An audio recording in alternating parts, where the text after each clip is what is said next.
For our message this morning, we would again continue our study on the covenant that we make with one another and before God, which we call the covenant of church membership. We have discussed the yung overall or yung guide dito sa covenant. We discussed about the mood of the covenant and the intention of the heart of the covenant, that is with joy.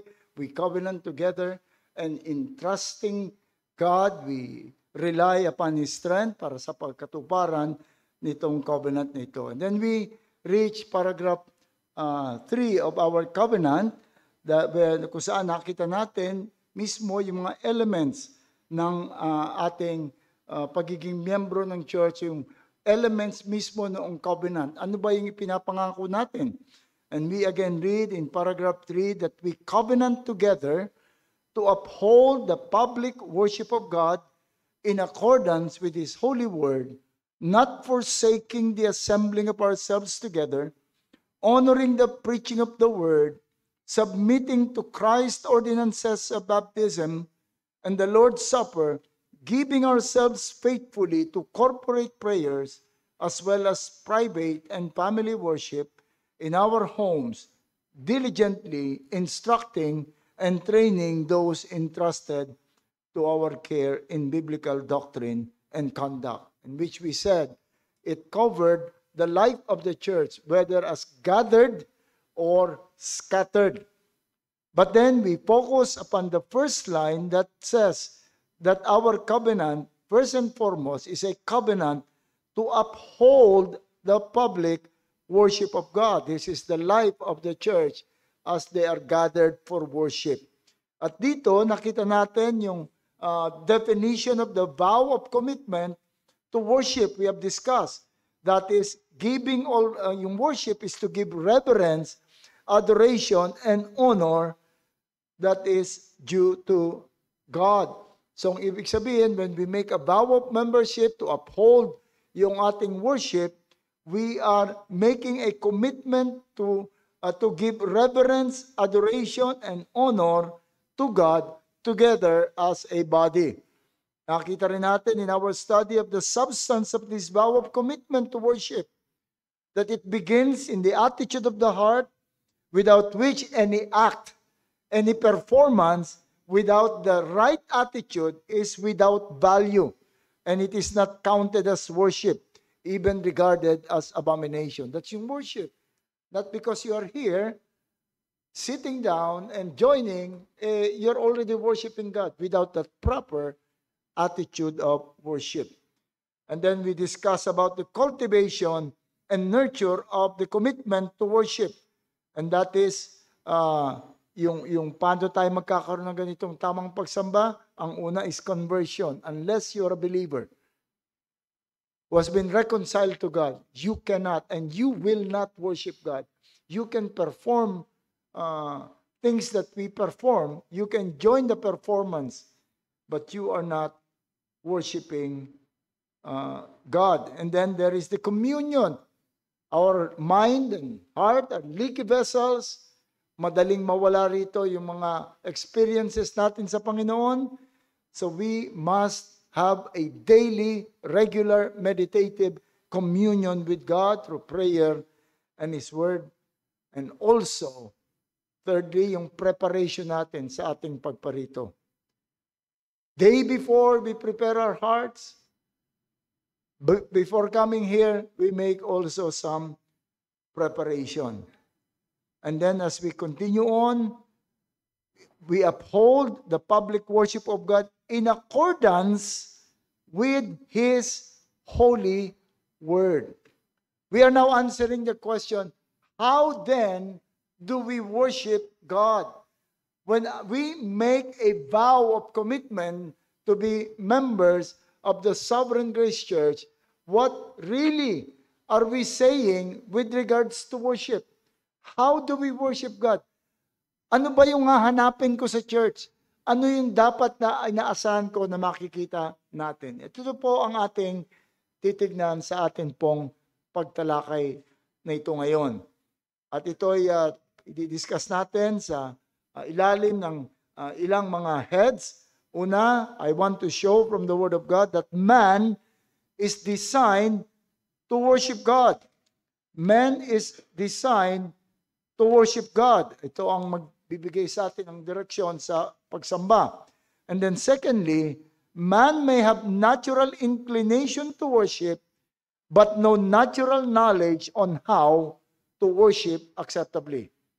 Man is designed to worship God, therefore meron siyang natural inclination to worship, but secondly, he has no natural knowledge on how to worship God.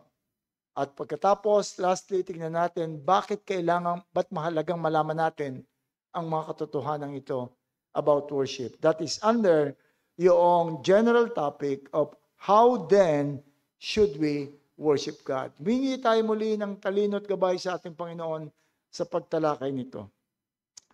O aming Panginoon, muli kaming lumalapit sa iyo ng may pagpapakumbaba, pagkilala, Panginoon, that without you, not only that we are nothing, but there is nothing also that we can do to profit, to benefit our souls. And so, Lord, we pray that you would be with us. Ikaw ang gagawa, Panginoon. Ikaw ang magbibigay ng talino, ng kakayahan at ng interes na matuto mula sa iyong salita. At dalangin din namin, Panginoon, ang iyong lingkod na gagamitin mo ngayon. Ikaw nawa ang kanyang maging power, ikaw ang kanyang maging kalakasan, at ikaw ang kanyang maging katalinuhan at maging instrumento siya ng iyong katotohanan. Salamat po, Panginoon, sa pangalan ni Jesus. Amen. Okay. Magsimula po tayo doon sa katotohanan that man is designed to worship God because there is no point to being worshipers or to know how to worship kung wala sa atin yung nature ng worship. Man is designed to worship God. Paano po natin nalaman? Unang-una, man was created in the image of God. Man reflects God. He reflects God's attributes. Meron tayong reason just like God. Meron tayong concept of morality just like God. Meron tayong creativity. At meron tayong, we know how to relate to one another. These are the characters of God. And so humans are capable of ethical decisions or making spiritual decision or meron tayong spiritual awareness, and that is worship. We know how to worship. We know the God that we are supposed to worship. That's our design. The capacity is not just functional. Hindi ito yung meron kang kakayahan. Meron kang ability. It's ontological. It's our being. It's incorporated in our desire. We were made worshipers. We were designed to be worshipers. It is part of our very being. It is our very being, in fact. Even the fall that marred the image of God in us did not totally eradicate and eliminate that nature of man to be worshipers. Man retained relationally and moral awareness, but now uses them in rebellion against God. But still, that is an acknowledgement that there is a God. Yung image of God sa tao, kahit na nung nahulog sa kasalanan, hindi ito nawala. And that includes the awareness of God. Related to that image, that man was created in the image of God, therefore with the knowledge of God. Related to that, secondly, is that the work of God around us declares the worthiness of God to be worshipped. Tamo, hindi lang tayo ontologically worshipers, that's our being, but we are filled with things that are saying that God is to be worshipped. We're familiar with Romans 1:19 to 20, that says, "For what can be known about God is plain to them because God has shown it to them." How?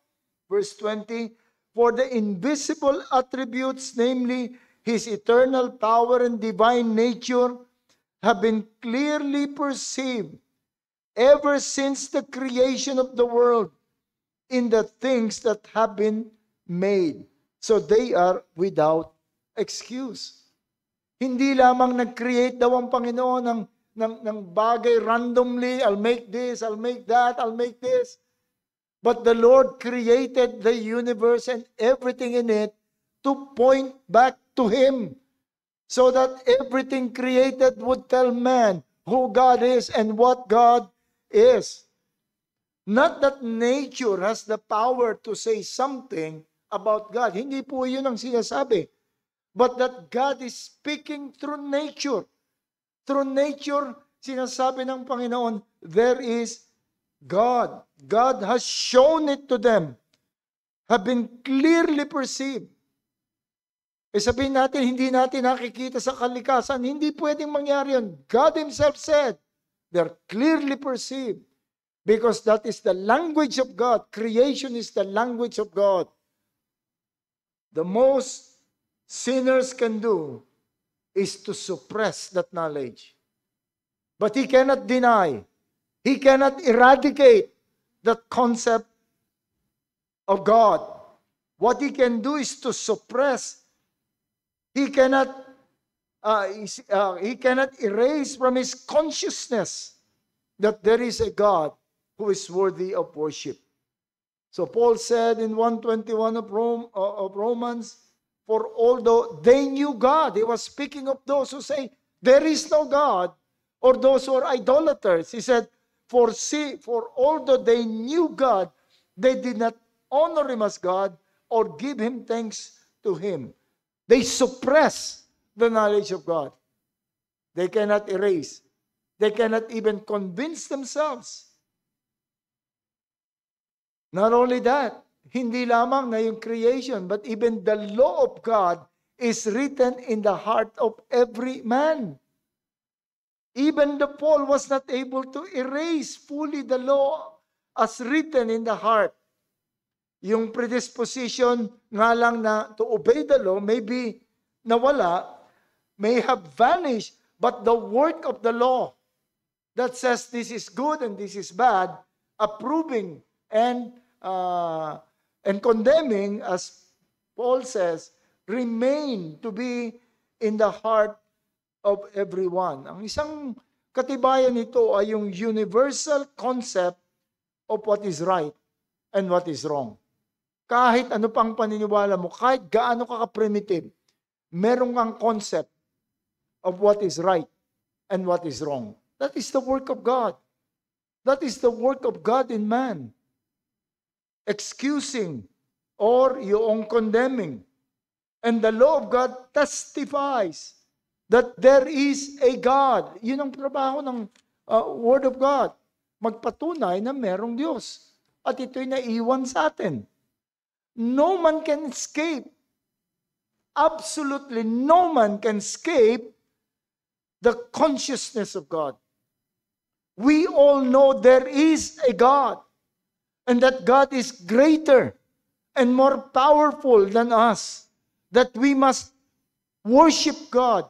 We cannot eradicate that consciousness. Once you look at God, once you look at the things na ginagamit ng Panginoon to declare Himself, that's already an act of worship. Pero di ba may mga atheist? May mga talagang malakas sa kanilang atheism? People who shout, there is no God.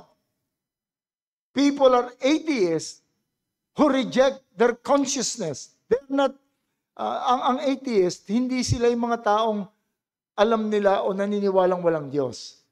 The atheists are those who are rejecting yung consciousness of God that are in them. Atheists are people who reject that what their consciousness is telling them. Their consciousness is telling them there is a God. But they reject. Consciously they reject. Pero yung message that there is a God, nandun sa kanila. Have you find, halimbawa, meron ka na bang nakitang tao actively denying and campaigning that Santa Claus is not real? Or that the tooth fairy is not real? Meron ka na bang nakitang ganun tao na talagang lalaban talaga, susulat ng book, patutunayan ko sa inyo, hindi totoo si Santa Claus, hindi totoo yung Tooth Fairy. Wala akong tao pang nalalaman na ganun. Why? Because we know. Except siguro yung mga bata, naloloko ng mga magulang nila, lalagyan ng, alam niyo yung Tooth Fairy, hindi masyadong famous sa Philippines yun, but sa US, pag nabunot yung ngipin mo, lalagay mo sa ilalim ng unan ng bata, tapos magiging coins. Kaya tuwan-tuwa yung mga bata na totoong Tooth Fairy. And Santa Claus, giiwan ka ng gatas at cookies sa ilalim ng Christmas tree sa gabi. But walang sinumang serious thinker would ever make a campaign and even write books to deny the Tooth Fairy or Santa Claus. Because we know. Alam natin na pag lumaki yung mga batang yan, soon malalaman nila na Santa Claus is not real. And then soon magkakaanak yung mga batang yan, soon they would be the Santa Claus to their children. At pag matanda na, mga mukhang Santa Claus na. Yun yung stages niyan eh. Pero walang talagang magsasabing siya may totoo yung Santa Claus. But those who said there is no God, do you know how much effort they exert just to prove yung kanilang denial of God? Do you know how much effort they do? For example, bigyan ko isang halimbawa, itong si Richard Dawkins. Siya yung top atheist. Siya yung lagi ini-invite sa mga university, sa mga forum para makapag-debate na there is no God. Yung kanyang position. He studied zoology. At ang in-specialize niya is animal physiology. Bakit yun ang gusto niya? Gusto niyang patunayan, i-deny yung creation. Nag-aral siya ng evolutionary biology. That is the natural selection and adaptation. Pinag-aralan niya, nag-doctorate siya in genetics. Nag-aral siya ng comparative anatomy, studying structural differences across species. Para i-deny lang ang creation. Hindi niya ma-deny. Nag-aral siya ng biostatistics. And then, all this for one purpose, to deny God. But he cannot. What Dawkins did was actually an acknowledgement of the reality of God. Exerting much effort. Nagpapakita lang na talagang there is a consciousness of God in him. Kaya dinadagdagan pa niya. There is one debate that went on with Richard Dawkins and I think John Lennox, not the Beatles, John Lennox, yung physicist. Tinanong lang siya ni John Lennox na dinidebate niya parang, if I remember right, ang topic nila nun bakit kayo naniniwala dito sa mga books of the Bible and hindi nyo alam kung sino yung mga sumulat? Hindi nyo kilala lahat. Tinanong lang siya, why? Sabi niya, sinong sumulat noong yung Origin of Species? Sagot kagad si Dawkins. Alam natin lahat yan, si Darwin. What is the title, the complete title of Origin of Species? Kasi mahaba yung title nun Na paano si Richard Dawkins, tapos sabi niya, nung hindi niya oh God, you got me there. He said, oh God. Di nagpalakpakan yung mga creationists doon at kinabukasan, headline doon sa dyaryo doon sa UK, tungkol sa oh God expression ni Dawkins. So, they're exerting effort because they know, hirap na hirap silang isuppress. And actually, they cannot suppress. I've been reading yung mga sinabi ng mga sikat na atheists on their deathbed, and all of them implicitly or explicitly acknowledged that there truly is a God. They're just working so hard to silence that voice within them, declaring God. Their efforts actually is giving credit to God in the existence of God. Sapagkat strongly nagpapatunay lang talaga na merong Diyos. Now, following that all men have natural earth, following that, Kung merong ganong consciousness na hindi mo maalis talaga. So we have a natural urge to worship that God. We have the natural urge. Men, worship is natural to men. If this is true even to those who deny God. Kung ito'y totoo sa those who deny God na yung effort nila ay nagpapakita lang, nagde-declare na kung sinong God, mas lalong totoo doon sa mga naniniwala, nag-acknowledge at kumikilala that indeed there is a God. Those who acknowledge God and therefore wanting to express their acknowledgement through worship, mas totoo ito sa kanila. And throughout history of man, we find men having some form of ritual worship. I've studied yung historical theology, and I've taught the subject doon sa Cebu. At isa sa elements ito ay yung mga form of worship na maisip mo, paano naisip ng mga tao ito? Ito mga ganitong klase ng worship. Merong in ancient time mag-worship, kailangan humiga ka doon sa papag, bubuhusan ka ng dugo na galing doon sa yung they can invent all forms of worship because they have that tendency. They really want to worship God. Throughout history, we would see them. The real valid question then is not, should men worship God? Hindi yun ang valid question. Ang valid question that men should be asking is, how should we worship God? How can we offer to God worship that is acceptable? Ang naging problema ng history is sa kayabangan ng tao. He thought that he can devise ways to worship God. Our covenant with the church made this specific. We covenant together to uphold the public worship of God in accordance with the will, with the word, with His holy word. We do not just make a vow to worship God, but we make a vow to worship God in accordance. That's very specific. Our confession as well articulate. Kala ko nasa ano, ginaganon ko pa rin yun. Our confession itself articulates this.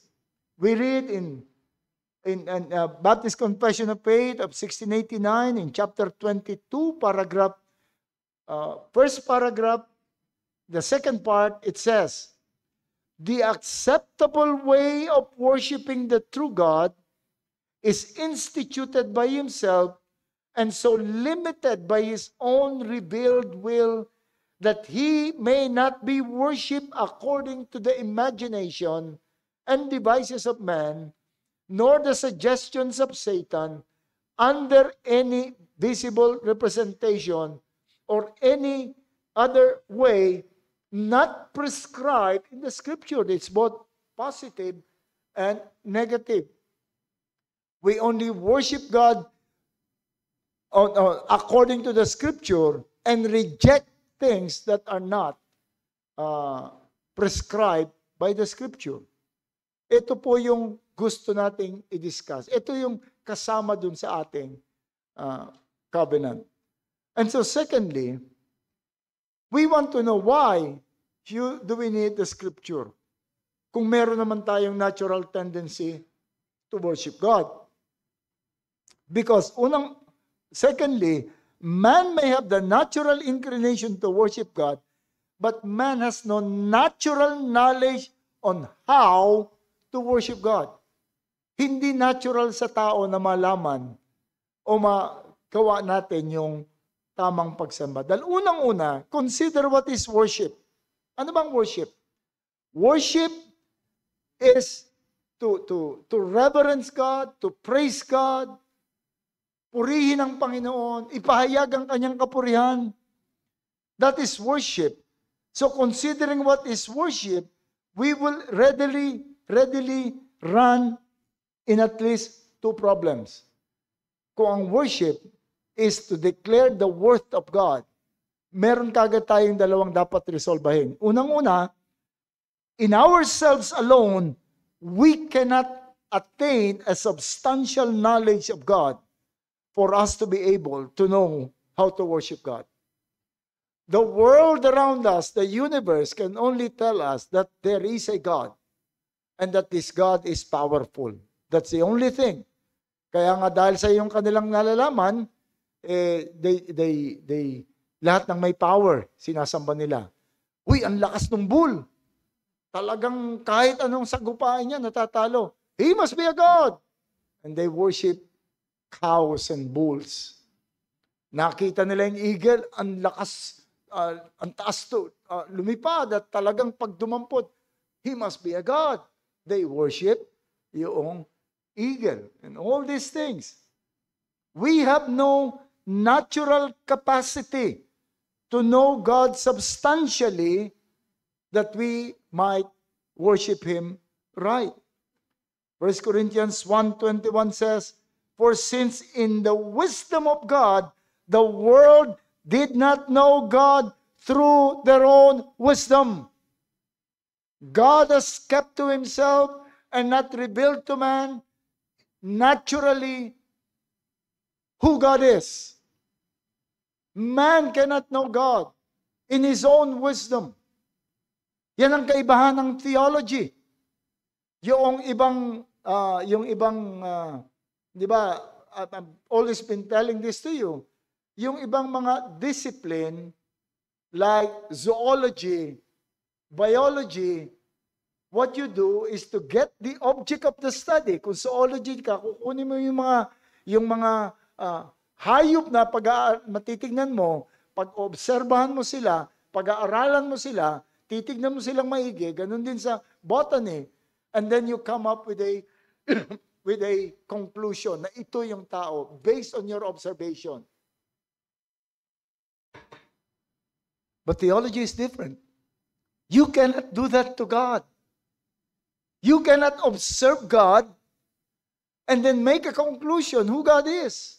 Maliligaw ang tao. Theology is simply listening to the revelations of God. It is God revealing Himself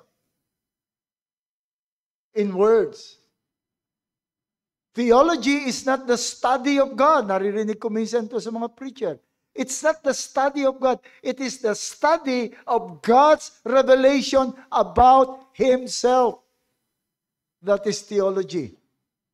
We may have consciousness of God and the urge to worship, but not the right concept of the real God. And we cannot rightly worship one whom we do not know, whom we only know as strong. Lahat ng strong, ating haharapin at sasabihin natin God.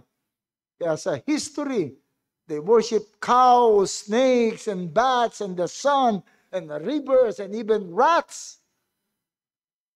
The worshippers of Mars Hill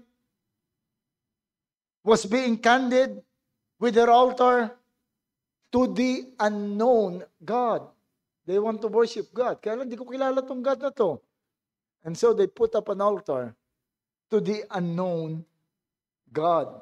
We see from their acknowledgement of God, but also confess their acknowledgement, the lack of knowledge of that God.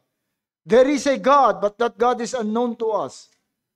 And there follows, we cannot worship Him in ways that is acceptable because we're just beating the air.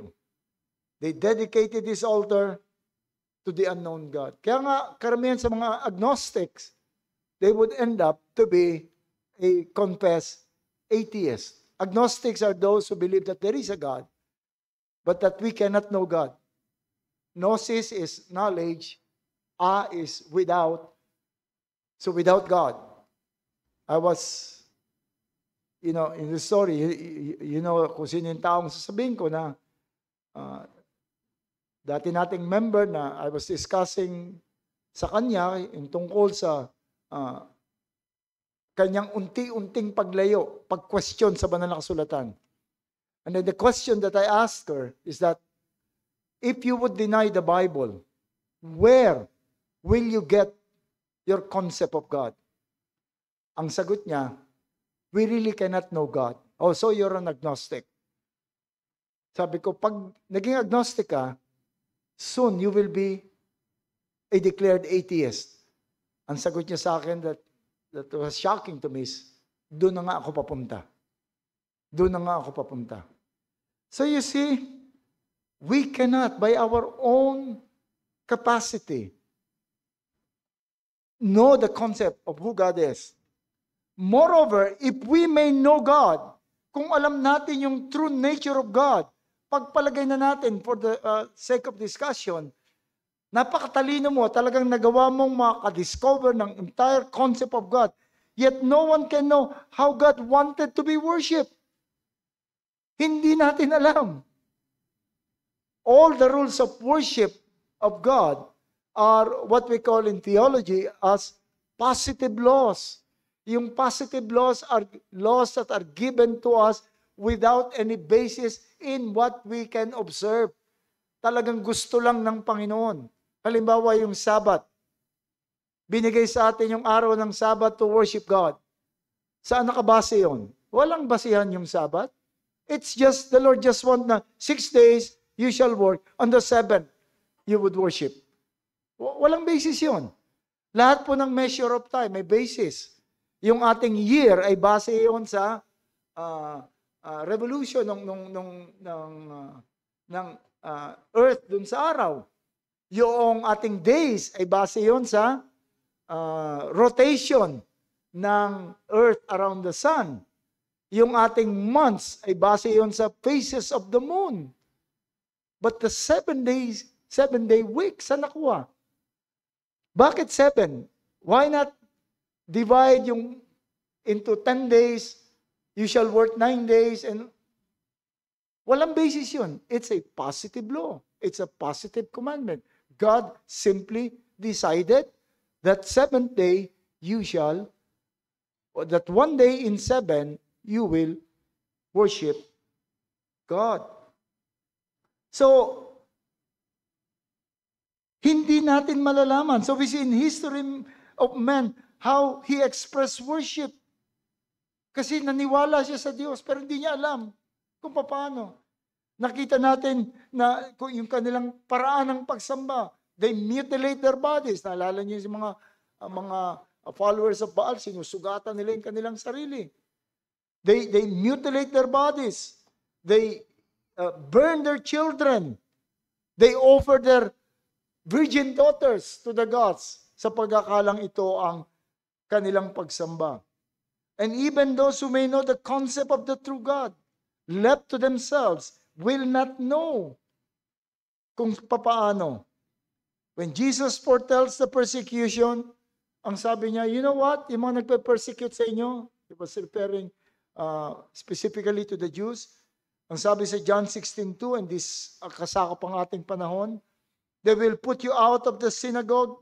In fact, the time is coming when anyone who kills you will think he is offering service to God. Yun ang akala nila.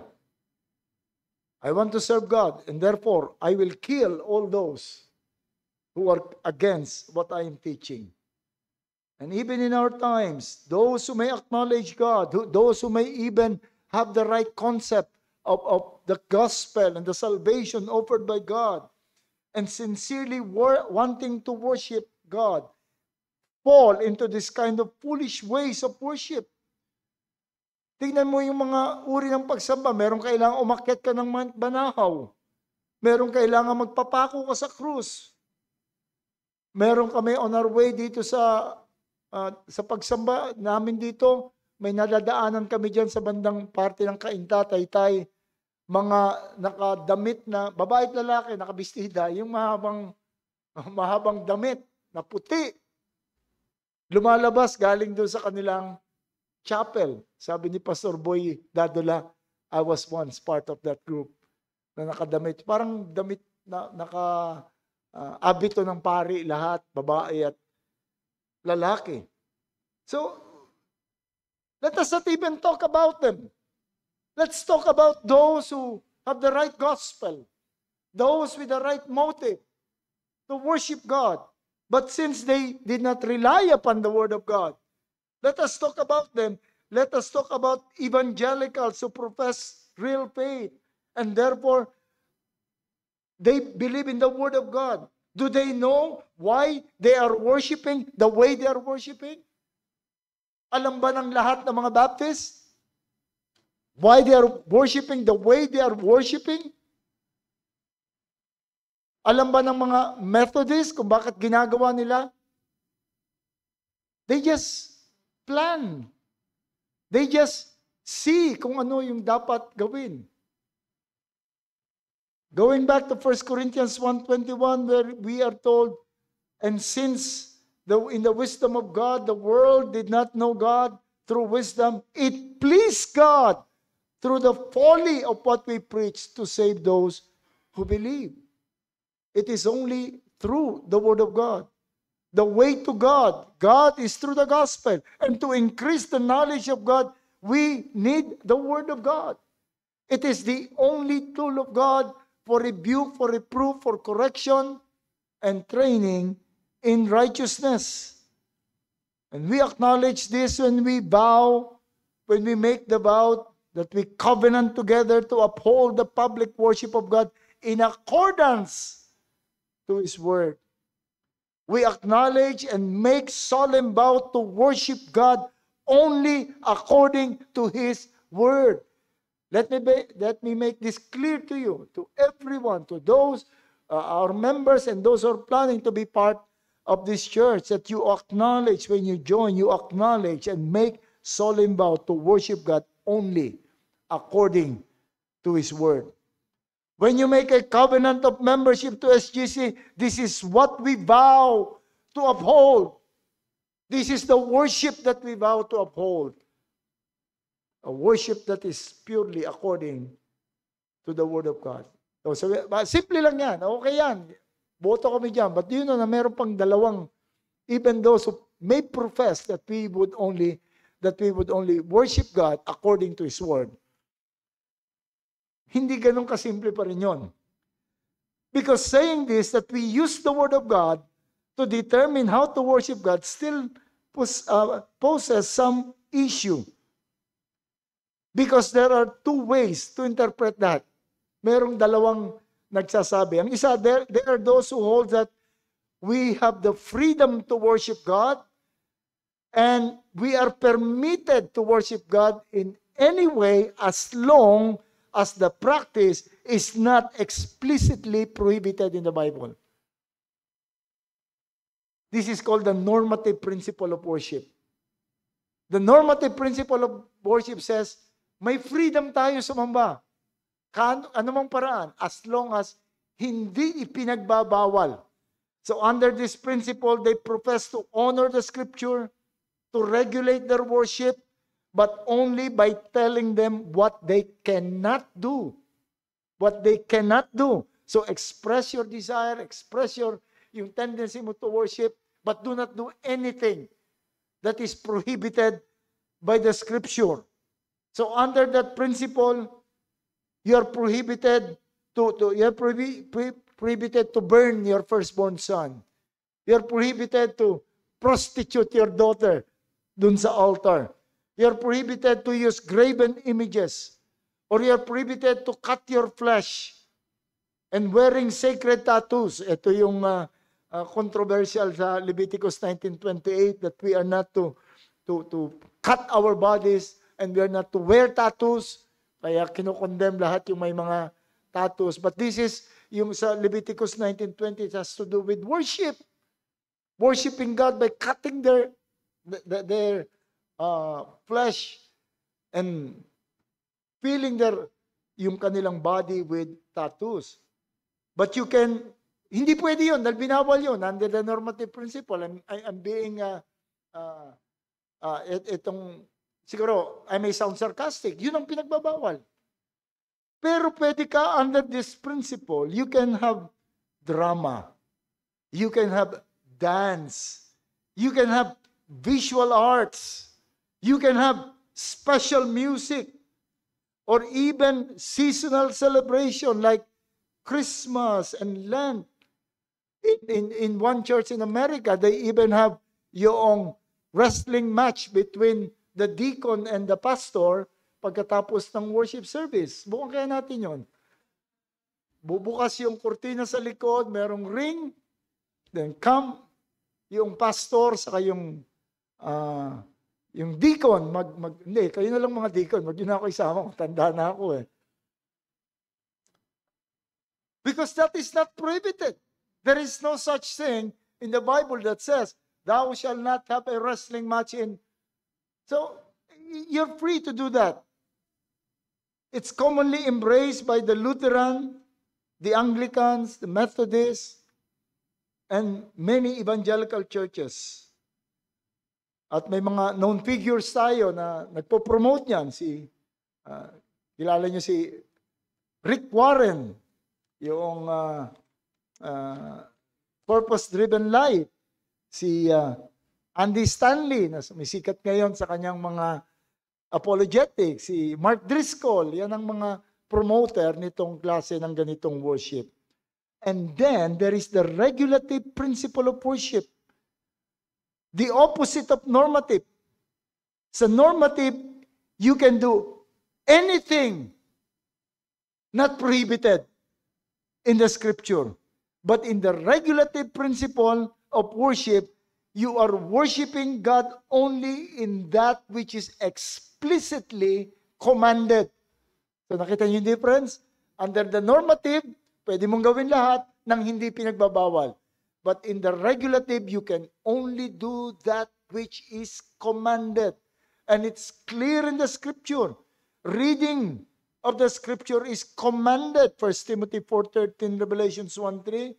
Preaching and teaching, 2 Timothy 4:2. Prayer, 1 Thessalonians 5. Singing of psalms and hymns, Ephesians 5:19. The sacraments. May dalawang hindi debatable pa, yung offering saka yung benediction. Other than that, we do not do. We do not have choir. We do not have numbers, yung special numbers. We do not use yung kung anong mga garments para sa worship. But we must make a difference. Pero kaya ang ginagawa lang natin, kung ano yung iniutos. Kaya yung iba, boring daw yung ating worship. Boring yung worship ninyo. Pero walang ginawa, kundi kakanta ka lang. Pagkatapos, tatayo yung pastor, magsasalita ng, naku, isang oras na pala ako. But we must do. Bakit kayo merong organ? Ba't kayo merong mic? Hindi naman iniutos yan sa scripture. Ba't kayo merong mga pews? May aircon. Well, ibahin po natin yung circumstance ng worship at yung element ng worship. The circumstances of worship are those things that would help us with the element of worship. Kapag singing, which is the element of worship, para maging maayos yun, we need the organ. I pastored, when I was a young pastor, I pastored a church in Taguig. Siguro mga 2 years ako nagpastor doon. Tapos nag-invite ako ng ibang preacher para mag-preach. Nung kumanta na sila, sabi sa akin, bakit iba yung mga tono ng kanta nyo? Sabi ko, ako nagturo lahat yan, huwag ka na maingay. Kasi wala kaming organist, wala nagtuturo. Wala kaming organ. Sabi ko, ako nagturo niya. Sabi, ang lalayo ng mga tono, pabayaan mo na ako. So in order to aid the singing, maging together tayo, meron tayong organ. Para komportable tayo, hindi tumatagaktak sa pawis, kailangan natin ng aircon. Para makapagsalita ng maayos, kailangan natin ng circumstances of worship and the elements of worship. And so when we make a covenant of membership to this church, we uphold this kind of worship. We are not expecting any entertainment. We are not expecting any special number. We must not only be content, but truly rejoice in the simplicity of this worship service. We may, by providential circumstances, be in another church that may not hold to this But our hearts must remain to be in this covenant that we make. Huwag kayong gumawa ng covenant just because yan ang covenant nila eh. Pero sana meron silang banda, sana meron silang ganito. I remember when I was invited to preach in one church in Florida, pagdating ko doon, parang na-insecure yung pastor na Pilipino. Hindi ako pinayagang mag-preach kasi mga members lang niyang mga leaders ang nag-invite sa akin. May trouble pala siya doon sa mga members. So sabi ng pastor sa akin, sige, I will allow you to preach, pero 10 minutes lang. Ako pa rin ang magpe-preach. Sabi ko, problema ko. Mahaba pa rin yung introduction ko eh. So what we did, sabi nung nag-invite sa akin, yung kanilang deacon, hindi bale, sumama ka na lang sa amin. Doon na lang tayo mag-worship sa isang lugar. Pagdating namin yung isang Baptist church, malaking church, complete, may orchestra sa harap, merong siguro 100 member na choir, at merong yung camera na hindi maliit, yung may paa talaga na camera na going all around, at talagang ganda talaga nung music, talagang may choreography yung kanilang. Okay lang sa akin yun, I can tolerate. Ang hindi ko lang na-tolerate, nag-enjoy yung mga anak ko. Gustong-gusto nila. Sabi niya, bata pa naman sila nun. Sana meron din tayong ganyan na worship. What about you? When you visit churches, nakakita kayo, do you rejoice? Because when we make a covenant in heart. That this is the simple worship. This is the worship that we want. We must acknowledge this form of worship that rely only on two conditions. One is the right condition of the heart. And secondly, the presence of the Holy Spirit. And there is no remedy that we know under the regulative principle. There is no remedy that can be a substitute for the readiness of heart and the presence of the Holy Spirit. When worship feels dry, kung lagi kang natutulog sa worship service, huwag mong sisihin yung singing or the kind of hymn. Huwag mong sisihin yung pastor na mahaba masyado magsalita. Huwag mong sisihin ang anuman. Only check on these two. Do I still have the Holy Spirit? And am I really prepared in heart? And beat your breast kung dry pa rin ang worship mo. Kung naiinip ka pa rin. Because we only rely on these two. When worship feels dry, you cannot have any other remedy but the preparedness of the heart and the presence of the Holy Spirit. While under the normative principle, there are so many remedies.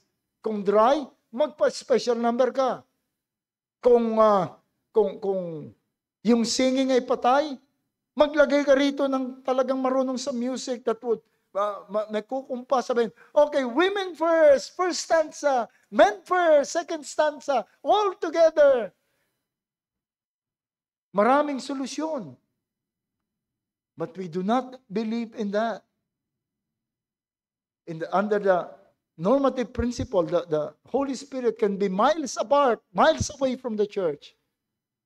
No worry. There are solutions. And some abuse this principle to introduce so much in worship that even the Holy Spirit is miles away. You can still be lively, and even we bring an abused self. Kahit na mag-video game ka ng Sabado ng gabi hanggang madaling araw, without prayer, without preparation, masigla pa rin yung pagpuri at pagsamba mo. Dahil under the normative principle, but the regulative principle, that will not allow you. You need to be prepared. You need to be crying out to God. You need to be always repenting. If you feel yung dry o cold, yung ating pagsamba. I think I'll stop in here dahil it will not do justice, but let me just review yung last part. Why i-expound ko na lang next time. Why is this principle of worship necessity? Because worship is about God. It's not about you. It's not about entertaining you or delighting you. It is about God. God is the object of worship. God is present. The Word of God is the guide. We raise up the name of God. It's always God. We sing to His praises. We declare His glory. Worship is not about man. It's not about what you prefer to be in the worship. In the 1970s, there is a man by the name Bill Hybel, I think. Nakita niya, yung time na yon, tinatamad na yung mga tao sa church. Ito na yung mga uso na yung Jesus people, yung mga nagmi-meet sa park. Gusto niyang ibalik yung church. But what he did is he made a survey around the community in Illinois, around the community, and asked people, what do you want in a church? What can you make? What can make you return to the church? And he gathered all this. Oh, I want a church that will not be focused on preaching. Just do something. Nakasawa ng preaching. What about games? What about play? What about this? Payag sila. Oh, I want a church na merong ample parking lot. I want a church na yung kotse ko pwede ko ipa-repair habang nagsisimba ako. Gusto ko ng church na may gym. Ginawa niya lahat yon. And he ended up with the biggest church in South Barrington, Illinois, named the Willow Creek Community Church. Nung 70s pa ito, boasting of 7,000 o 8,000 in attendance. Hindi ko alam ngayon kung gaano nakalaki. It caused traffic every Sunday around the area because they wanted what man wants.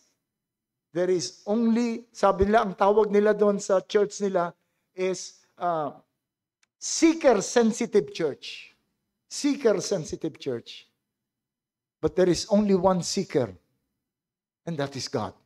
Because no one seeks God. Maraming mga tao, they seek their comfort, they seek yung hinahanap nila yung kanilang comfort, hinahanap nila yung kanilang entertainment, hinahanap nila yung kanilang, but no one really seek God. It's good if I can have entertainment in the name of God or comfort in the name of God. But no one is really seeking God. Kahit sa ating panahon ngayon, naghahanap ng church, it's not really hinahanap. Can I meet God? Will I experience God?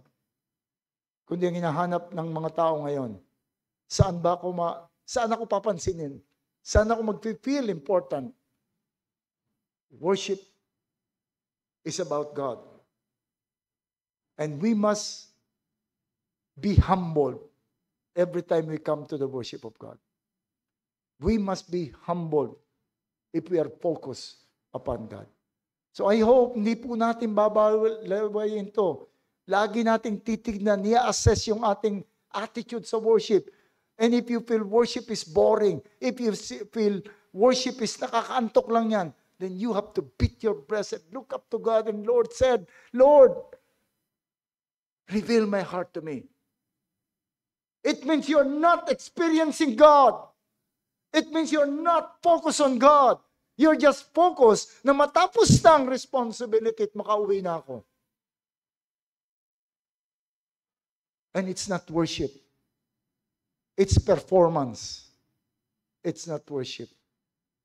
Jesus Christ has paid dearly that we might be reconciled to God, that we might be able to worship God.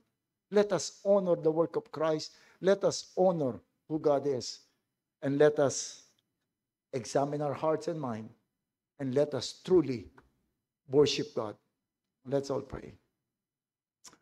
O aming Panginoon, we know that ano man ang aming gawin, there is always something missing in our attitude of worship. Lord, alam mo po ang puso ng bawat isa sa amin. Baka po meron dito sa amin na we're simply desiring na matapos na lang itong performance na ito. Lord, we pray that you would speak to us. and truly help us examine our hearts if we are truly worshiping God. And help us, Lord, to truly seek your presence, our consciousness of you in every gathering that we would do for worship. Bless your word, O God. In Christ's name, amen.